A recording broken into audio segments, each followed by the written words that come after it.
Piece दो अस्तित्व मेरा और कर दो चूरा चूरा, पूर्ण होने दो मुझे और होने दो अब पूरा पूरा।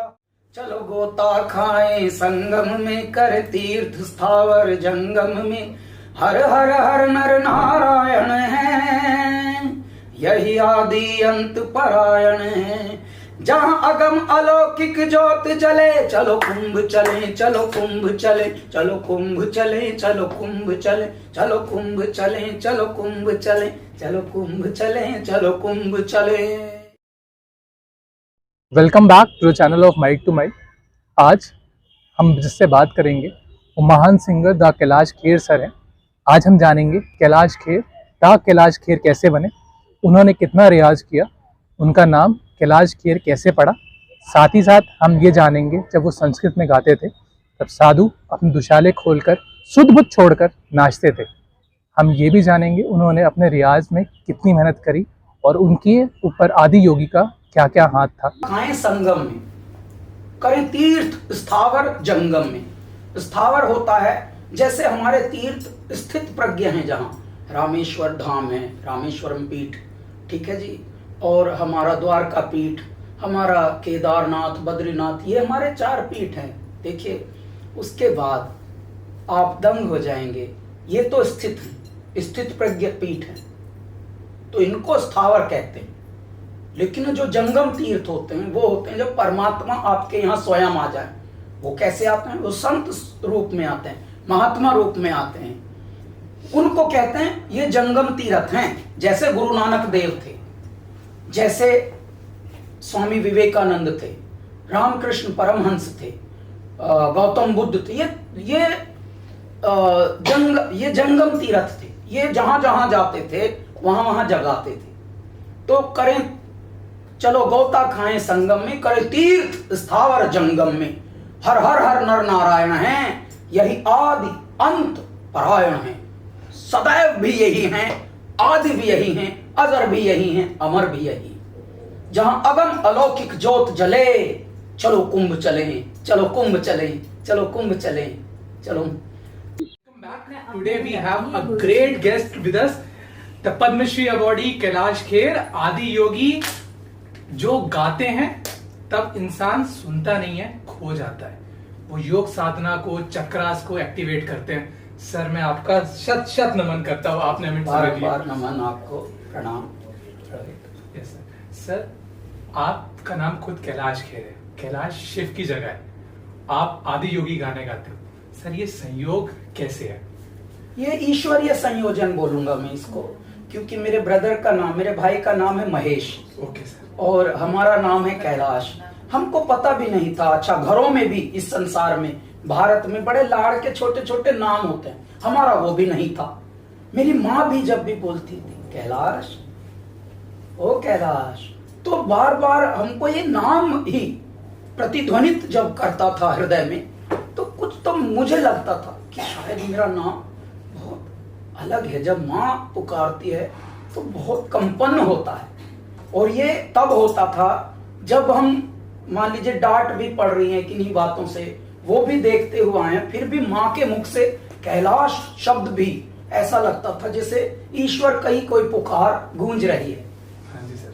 तो ऐसा। तो सर, जब आपने ये संगीत स्टार्ट किया, बहुत रियाज किए होंगे आपने, जब आप गाते थे या फिर ध्यान करते थे तो आपका ध्यान उस कैलाश में होता था जहाँ पर शिव बैठते हैं? तो मैं आपको बताता हूँ, गाना हमारा प्रारंभ हुआ है आध्यात्म से। हम आध्यात्मिक एक ब्राह्मण बनने के लिए, एक कर्मकांडी जो पुरोहित होते हैं वो बनने के लिए गए थे। उसकी भी अब डिग्रियां होती हैं, 6-6 साल, 8-8 साल की पीएचडी भी होती है उसमें। और वो वेदाचारी कहलाते हैं, आचार्य कहलाते हैं और शास्त्री कहलाते हैं। हमारे यहाँ डिग्रियां होती हैं, मध्यमा, शास्त्री, आचार्य, ऐसे होते हैं। लेकिन वो वाली जब हम पढ़ाई करने गए, गुरुकुल में पढ़ते थे हम संस्कृत में कर्मकांड के लिए, तो वहां हम गाते थे और गाना हमारे भीतर सहज आया, हमारे भीतर लेखन भी सहज आया। यानी जब भी सहज कोई आती है बात तो वो ईश्वरीय होती है, वो परमात्मा स्वरूप बनकर आ जाते हैं आपके अंदर। और कहते हैं कई बार पिछले जन्म का भी, कई जन्मों का भी आप लेकर आते हैं, तो वैसा हमारे संयोग हुआ। और वैसा होने से हम जब गाते थे शाम को आरती के वक्त ऋषिकेश में, जब हम गुरुकुल में पढ़ रहे थे, तो तब साधु लोग, बड़े बड़े साधु लोग दुशाले खोल खोल के सर्दियों में और नाचते थे। तो वो जो दृश्य था वो मेरे हृदय को स्पंदित करता था, मेरे हृदय को स्पंदित करता है। मैं गा रहा हूं और ये दृश्य देख रहा हूं, तो मेरे आत्मविश्वास को जहां समाज उतना क्रश करता था, वहां मेरे भीतर एक ऐसी जोत जग रही थी आत्मविश्वास की। मुझे लगता था यदि मुझे ये पसंद है और मेरे भीतर कोई ऐसा गाना हो रहा है जिनको मैं पसंद करता हूं, वो नाच सके, परमात्मा शायद कुछ तो अलौकिक है और इसी को मैं अब अपनाऊंगा इस जगत में रहकर भी। माना कि ये जगत बहुत आपको क्रूरता से क्रश करता है, हंसता है, उपहास करता है आपकी व्यक्तित्व पर, आपकी पर्सनैलिटी पर, आपके गायन पर, क्योंकि हम गाते भी तब संस्कृत निष्ठ थे, हम फिल्मी कुछ गाते, आज भी फिल्मी गाने भी हमारे आध्यात्म से परिपूरित होते हैं। हाँ जी सर। तो अब स्पेशली गाने लोग हमारे लिए, बड़े बड़े म्यूजिक डायरेक्टर भी भगवान शिव के गाने बना रहे हैं, आध्यात्म से ओतप्रोत गाने बना रहे हैं, यहाँ तक कि यदि फिल्मी गाने अदरवाइज भी बना रहे हैं तो वो मोटिवेशनल होते हैं थोड़े।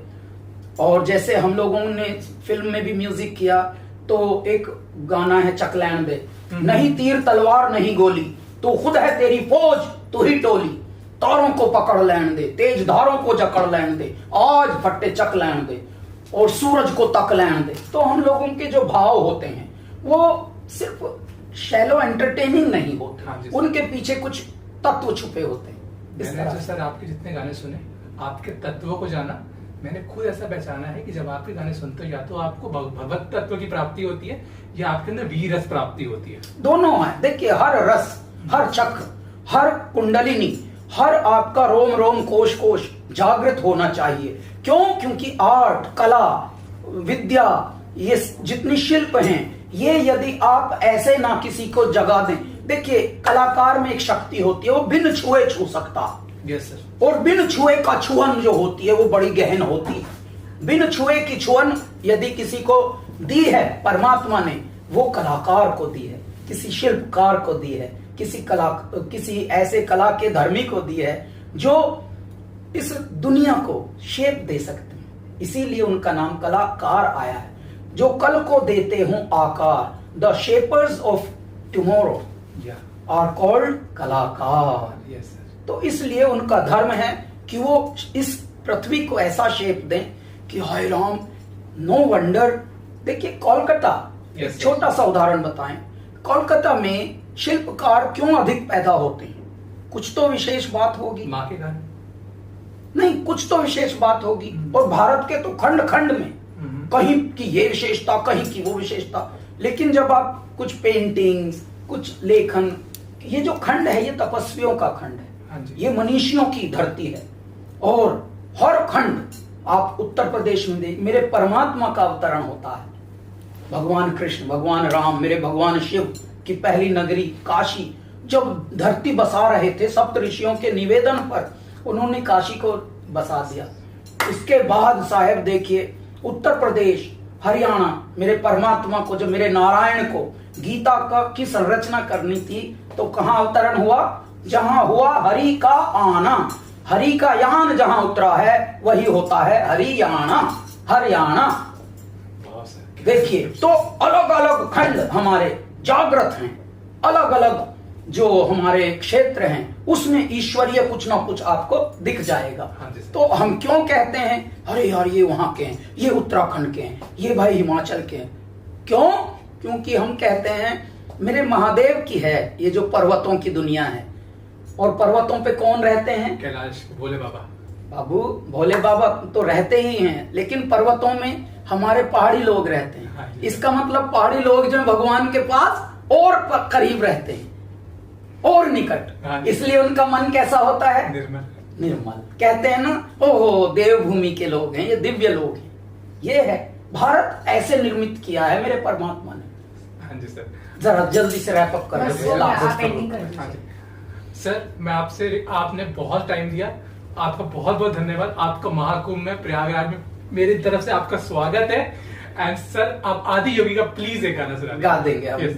वहीं गा देंगे, आप शो पे आ जाइए, वहां हम गाएंगे तो रिकॉर्ड करके वो कर पीस दो अस्तित्व मेरा और कर दो चूरा चूरा, पूर्ण होने दो मुझे और होने दो अब पूरा पूरा, भस्म वाली रस्म कर दो आदि योगी,